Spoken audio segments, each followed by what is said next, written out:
Oke, selamat sore teman-teman semua. Jadi hari ini akan saya ajarkan tentang mata kuliah pengantar sains data dengan kode SM234644. Apa yang akan saya berikan untuk hari ini adalah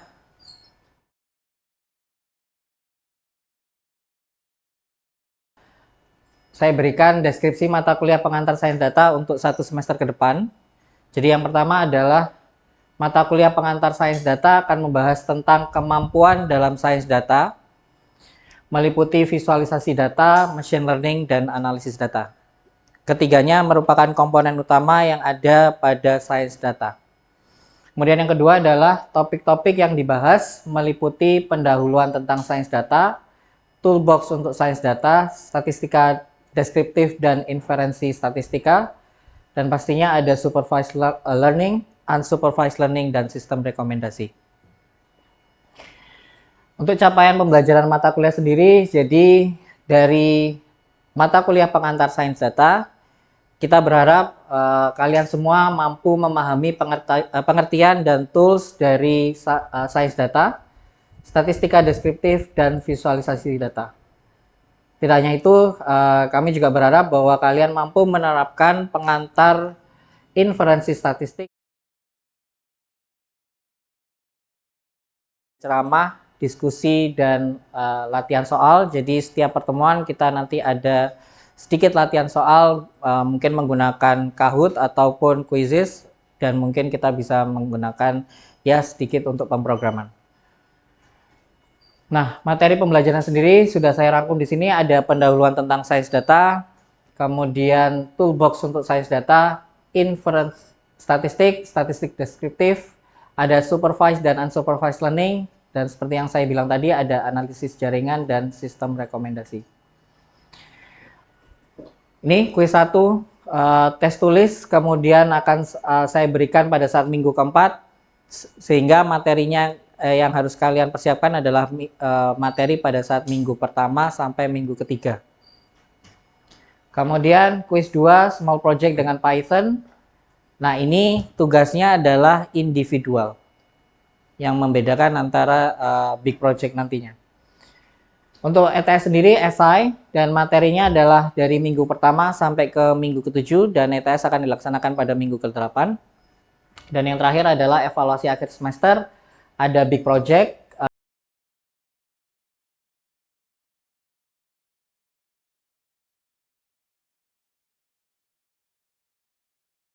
kemudian menggunakan piranti atau aplikasi, berarti nilai kalian otomatis E, dan kalian harus menulis surat pernyataan. Kemudian untuk untuk membawa HP, kalkulator, dan piranti lainnya, kita masih penalti untuk nilai E. Tapi kalau kalian sudah joki, maka kalian akan gagal 1 semester. Tidak hanya pada mata kuliah ini saja.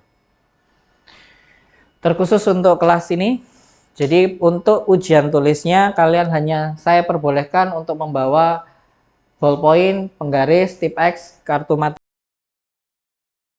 generatif AI atau tidak sepenuhnya. Oke. Ada pertanyaan sebelum saya masuk ke sesi berikutnya?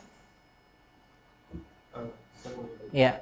Untuk yang AIS itu kan grupnya ada dalam table competition juga. Artinya tuh topiknya akan sama kah atau topiknya akan berbeda?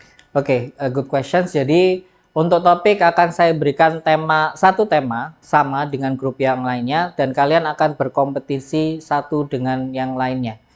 Kalau kalian bisa sampai peringkat 1 sampai 3, saya akan berikan nilai A sudah pasti.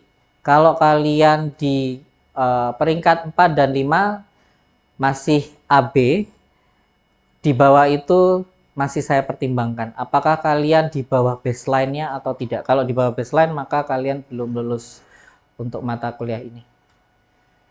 Oke, ada lagi pertanyaan? Dimengerti? Sip. Ada lagi pertanyaan? Oke. Kita masuk kalau begitu di aplikasi sains data. Jadi sebelum saya masuk ke materi pendalaman sains data itu sendiri, saya berikan gambaran apa sih sebenarnya sains data itu.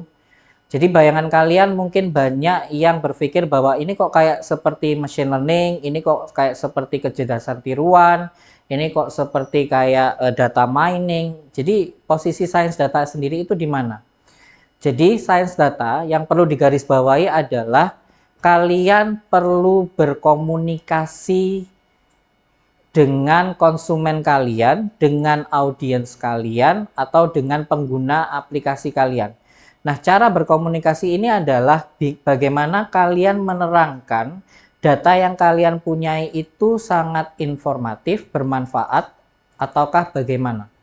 Itu yang paling mendasar. Sehingga contoh yang paling gampang untuk ditampilkan adalah program dari sains data itu sendiri adalah sebenarnya dashboard kebanyakan. Jadi contoh seperti ini kalau kita sudah punya terkait data pemasaran, kalian bisa user statistiknya. Jadi kalian mencoba untuk berkomunikasi dengan user gitu ya. Apa sih sebenarnya data yang kalian punyai dan apa sih yang bisa kalian berikan kepada user kalian. So that's the point gitu ya. Itu adalah poin utamanya. Secara otomatis. Gitu ya. Baru kita masuk pada sekilas sains data.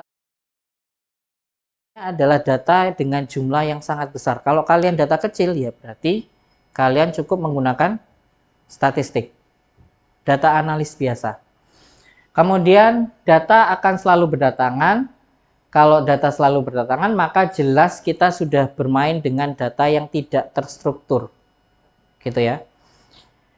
Artinya dari ketiga ini sebenarnya kita sedang berbicara.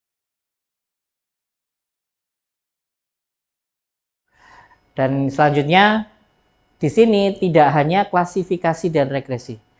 Akan lebih besar dari itu. Gitu ya. Nah, ini yang membedakan antara machine learning pada akhirnya di traditional machine learning. Dan selanjutnya butuh komputasi yang besar dan kompleks karena big data tadi. Dan yang terakhir yang membedakan dari semuanya adalah maksudnya dari AI, machine learning, statistik dan data analis adalah di bisnisnya. Jadi kalau kalian tahu siklus dari sains data, itu adalah intinya kita harus memberikan rekomendasi kepada perusahaan, kepada bos kalian, atau kepada tim kalian, apalagi nih untuk menghidupkan project yang kita punya, atau next-nya seperti apa dari data yang kita punya. Dan itu yang membedakan big difference antara machine learning, artificial intelligence, dan sains data. Tapi sayangnya, karena ini tergolong bidang baru, jadi tidak ada yang namanya definisi yang istilahnya firm gitu ya. Belum, karena ini saya ambil dari beberapa contoh, dari beberapa rujukan. Data science adalah a methodology by which actionable insight can be inferred from data. Jadi kalau dari Eagle dan Segway ini berfokusnya adalah dia hanya dari data gitu kan ya. Tapi kalau saya ambil dari skena itu data science merupakan intersection of computer science, statistics, and substantive application domain. Ini beda lagi. Jadi penggabungan antara computer science, statistik, dan substantive application domains-nya. Kalau boleh saya bilang domain knowledge-nya. Gitu. Dan yang terakhir adalah bidang yang brings together domain data, computer science, and statistical tool. Jadi kalau ini lebih technical untuk definisinya. Cuman again saya bilangnya adalah domain data instead of domain knowledge instead of domain data. Sebelum saya berikan definisi dari pengalaman yang saya peroleh ya tentang sains data pada saat bekerja sebagai data scientist, jadi kita coba ulas apa sih sebenarnya data dan sains itu sendiri. Jadi data di sini adalah sebuah koleksi individual fakta gitu ya, dan ini masih mentah, artinya tidak ada informasi yang bisa kalian peroleh. Itu adalah data. Kalau kamu tak kasih sensornya misalkan dari AMU sensor atau heartbeat deh, dari detak jantung, apakah kamu tahu nilainya itu seperti apa? Tidak kan? Ya. Jadi kalau masih data itu kalian belum tahu pengetahuannya sama sekali atau konteksnya belum tahu. Itu adalah data. Nah, untuk sampai tahu informasinya maka kita butuh yang namanya science. Di sini sainsnya adalah susunan dari pengetahuan dan proses. Nah, again, kok ada pengetahuan dan proses di sini dan tadi ada fakta. Maka di sini saya emphasize bahwasanya pengetahuan dan fakta itu berbeda. Oke, kalau pengetahuan itu adalah akumulasi dari informasi, keahlian, dan teknik. Tapi kalau fakta itu sebuah informasi. Gitu ya. Sehingga informasi sendiri adalah data yang telah diproses sehingga memiliki konteks. Nah, sains data itu adalah gampangannya, gitu ya, definisi gampangannya tapi informal. Kalian berusaha untuk dengan pengetahuan kalian, dengan teknik kalian, dengan proses yang kalian ketahui, kalian akan mengekstraksi informasi dari data yang kalian punyai. Nah, bagaimana kita bisa tahu informasi ini bagus atau tidak? Itu ada tekniknya dalam sains data. Oke, ada pertanyaan sampai sini? All good? Ya, silakan. Jadi kan tadi Bapak sempat menjelaskan bahwa sains itu kan ada kebutuhan yaitu domain knowledge itu sendiri. Oke. Cuman yang membuat saya bingung adalah pada saat di perusahaannya karena saya kan sebagai mahasiswa belum pernah tahu perusahaan itu seperti apa. Cuma domain knowledge itu apakah harus benar-benar ngerti banget di bidang yang sedang ditekuni, contoh katakanlah di dunia medis atau di dunia perbankan, atau sekedar dari data aja udah cukup, atau bagaimana Pak? Oke, it's another a good question. Jadi jawabannya nanti sebenarnya juga akan saya bahas di slide berikutnya. Domain knowledge memang kita tidak akan seperti dewa gitu ya, bisa tahu semua domain. Tapi data itu memang tidak bisa kamu hanya di satu domain saja. Artinya pada saat kamu punya satu project dan itu tidak bidangmu, kamu harus mencoba literatur review. Dan nanti saya berikan tips and trick dalam artian pada saat kalian mau mengawali sebuah project sebagai data scientist, kalian tidak etis langsung bertanya ke customer kalian. Mereka yang membiayai kalian, kalau kalian soal langsung bertanya seperti ya tidak tahu apa-apa, itu juga tidak baik kan ya.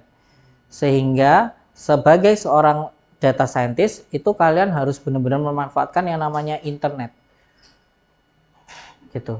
Search fundamental things, hal-hal yang paling mendasar dari project yang baru kalian temui. Jadi kayak dari pengalaman saya dulu adalah pada saat ada datang konsumen gitu ya ke perusahaan, dia menjelaskan, pada saat dia menjelaskan itu adalah waktu kita untuk searching. Apa sih yang sebenarnya nanti akan kita hadapi? Nggak mungkin kalian tidak tahu tiba-tiba manufaktur itu apa, ya kan? So, untuk menarik perhatian konsumer ini tadi, silakan searching di internet. Pada saat sesi dia sudah selesai dan tunjukkan keahlian kalian. Gitu. Oke, tidak harus yang 100% karena itu masih tahap awal. Hanya untuk mereka tertarik dengan kita. Gitu kan ya? Dan seterusnya. Nah, ini berdasarkan pengalaman dari saya. Untuk definisinya adalah science data, boleh saya bilang sebagai data driven, merupakan sebuah bidang baru dan mencakup beberapa bidang ilmu seperti metode saintifik, ada algoritma, kemudian machine learning, statistik, matematik. Kemudian ada sistem, dashboard, website, dan aplikasi. Karena ini tadi saya bilang, ini the way kita untuk berkomunikasi. Gitu ya. Kemudian domain pengetahuan atau ahli. Ini tergantung pada aplikasi yang kita sedang hadapi atau dari konsumen yang kita temui gitu ya. Contohnya adalah keuangan, manufaktur, medis, dan lain sebagainya. Saya juga tidak akan 100%, 100% gitu ya, tahu semua bidang ini, but at least kita harus persiapkan diri bahwa kita tahu fundamentalnya. Kemudian prosesnya, ya ini bisa klasifikasi, regresi, clustering, generatif, dan lain sebagainya. Untuk mengekstraksi pengetahuan atau wawasan dari data. Jadi ini adalah definisi yang saya buat sendiri terkait sains data pada saat saya sudah beberapa, ya at least 2 tahun menggeluti profesi sebagai data science dulu. Dan kenapa sih sains data pada saat ini? Karena kenyataannya banyak orang yang melakukan research gitu ya. Posisi dari sains data ini hampir di puncak, padahal dia baru tergolong bidang yang baru kan ya. Jadi makanya orang-orang berbondong untuk, atau perusahaan banyak berbondong untuk meng-hire posisi dari sains data itu sendiri. Nah, kenapa juga ini menjadi pekerjaan yang seksi, katakanlah gitu ya, si data scientist ini? Karena kalau kalian melihat perusahaan-perusahaan besar teknologi seperti Facebook dan Google, kalau kalian mengikuti perkembangan histori mereka, mereka itu bisa bertahan sampai saat ini karena mereka belajar dari si data scientist ini. Kalau saya punya data ini, dan apa yang bisa saya berikan? Aplikasi atau fitur apa yang bisa saya tambahkan ke Facebook, atau fitur apa yang bisa saya tambahkan ke Google. Kalau kalian bisa lihat dengan adanya kayak ChatGPT atau Large Language Model, akhirnya tidak hanya searching saja kan yang dia berikan ya, tapi ada asisten langsung kan ya muncul sekarang saat ini. Jadi mereka selalu berusaha untuk mempertahankan perusahaan mereka dengan fitur-fitur baru, dan fitur-fitur baru ini bukan dari CEO-nya biasanya. Biasanya adalah dari data science-nya. Karena mereka akan menganalisis nih kebutuhan pangsa pasar seperti apa dan minat dari konsumer seperti apa. Dan juga kekurangan-kekurangan apps yang lalu itu seperti apa, sehingga kita butuh memunculkan fitur fresh yang baru yang seperti apa. Gitu. Dan itu harusnya juga tidak hanya perusahaan yang besar ya, teknologi yang besar saja, harusnya ya setiap lini bidang. Makanya tadi saya bilang bahwasanya untuk sains data yang membedakan dengan ilmu komputer yang lainnya adalah di bisnisnya tadi. Gitu ya. Ya, ini tadi sudah saya bilang, dan kenapa masih akan terlihat hot untuk 10 tahun ke depan, karena kita bermain data. Kalian tidak akan jauh dari namanya data. Ya atau tidak? Kalian menggunakan sosial media, berarti kalian memberikan data, dan kalian juga punya data. Makanya ini menjadi hot sampai 10 tahun ke depan. Nah, ini sekilas sains data, jadi ya masih banyak kebingungan juga antar satu perusahaan. Jadi meskipun dia meng-hire sebagai data science gitu ya, tapi intinya kalian akan dipart-kan di bagian seperti back-end engineer atau machine learning scientist dan seterusnya. Gitu. Nah, ini adalah dua hal yang penting yang ingin saya emphasize ke kalian terkait kalau kalian ingin menjadi data scientist. Kalian harus tahu dua term ini. Machine learning dan AI engineer akan berusaha menjadi genius. Tapi data science jangan sampai kalian songong atau sombong ingin menunjukkan bahwa kalian adalah genius. Justru data scientist itu harus lebih ke bijaksana. Kenapa? Karena kalau genius itu untuk menemukan jawaban benar.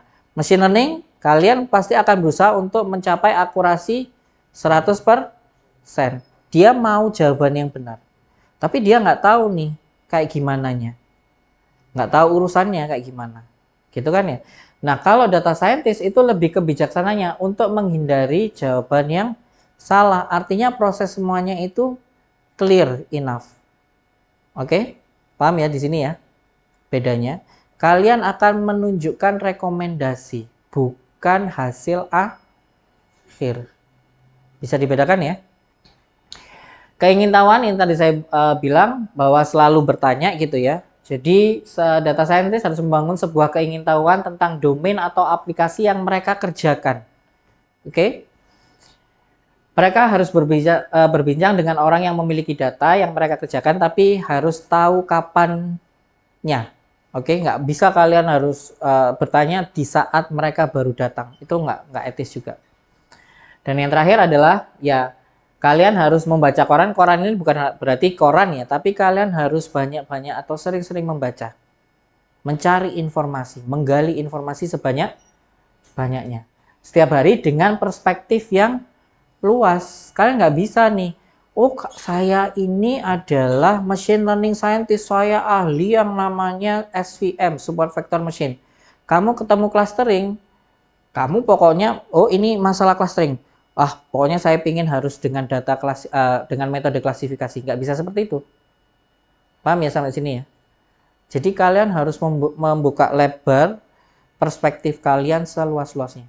Overview dari data science sendiri adalah yang tadi saya bilang, computer science, domain knowledge, dan kamu bisa math atau statistik. So far, memahami atau menghargai data, kalian tidak boleh bilang, oh itu data sampah. Nggak boleh. Oke. Pada saat ketemu data, kalian harus pelajari dulu. Baru kalian tahu apakah data ini worth it atau tidak. Tapi pada saat awal, jangan langsung dibilang sampah.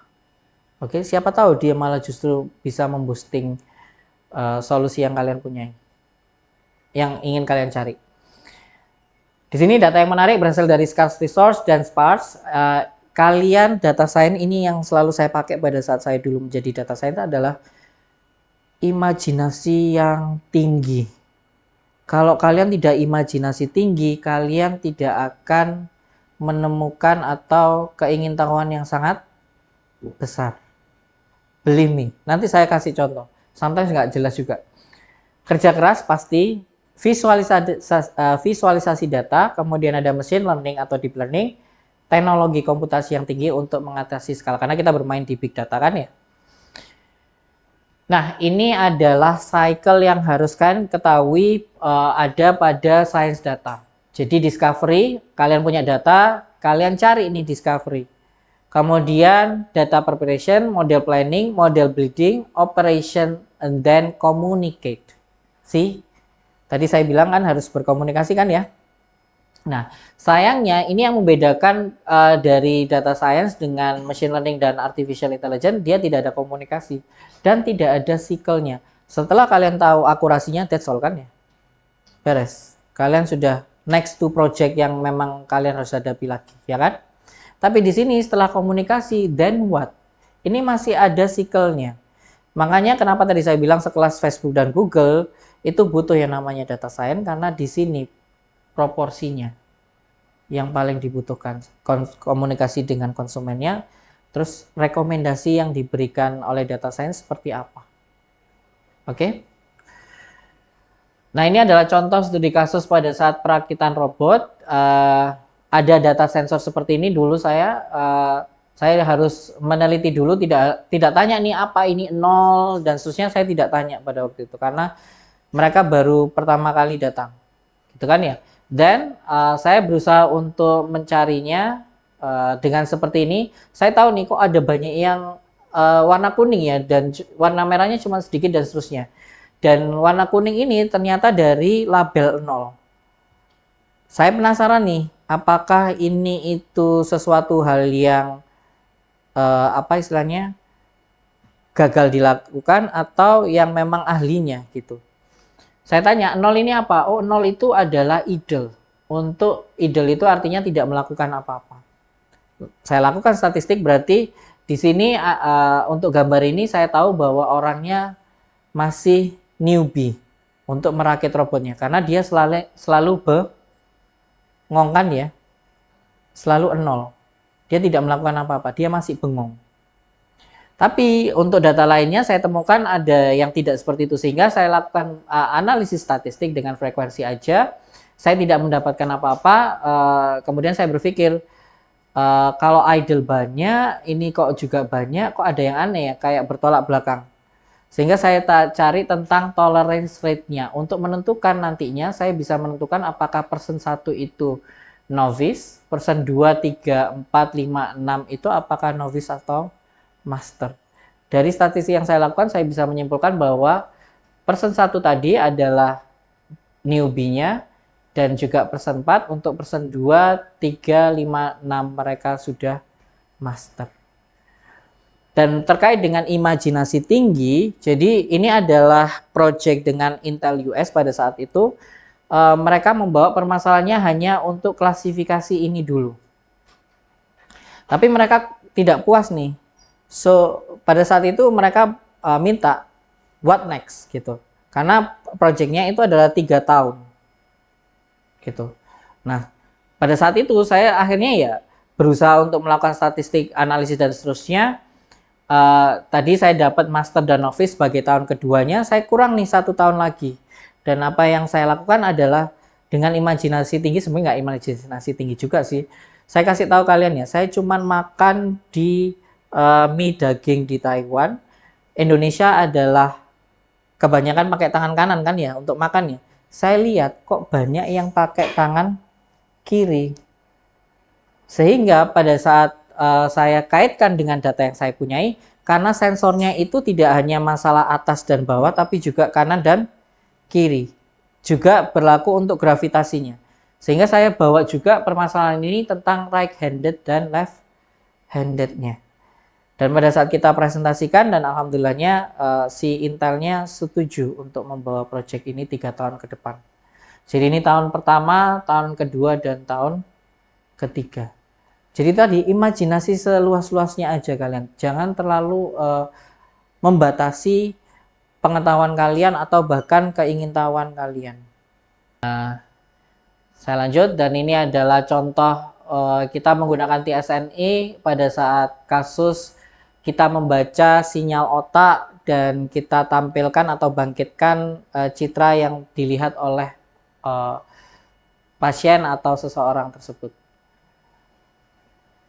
Ini hanya masalah analisisnya, dan ini kita mencoba untuk melihat datanya. Ternyata pada saat kita berbicara pada bagian korteks di kepala kita atau brain kita, ternyata karena kita bermain di data citra visual, maka distribusi yang paling terlihat besar adalah di occipital, di bagian belakang. Dan setelah kita search, memang bagian belakang otak kita yang berfungsi untuk mencerna gambar. Oke. Nah, sebelum saya akhiri untuk perkuliahan kali ini, ada pertanyaan? Make things clear semua? Oke. Seperti yang saya tadi bilang di awal, bahwa setiap sesi perkuliahan akan ada latihan soal. Saya ingin tahu seberapa kalian paham terkait materi yang saya berikan barusan tadi ya. Oke, kita pakai quizzes, silahkan dimasukkan kodenya. Oke, ada 9, harusnya ada 15. Oke, kita mulai ya.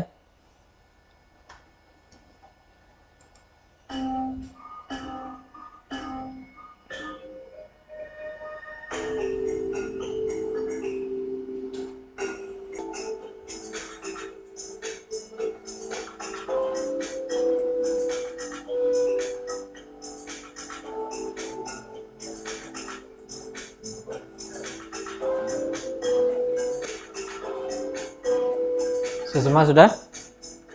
Kita lihat hasilnya ya.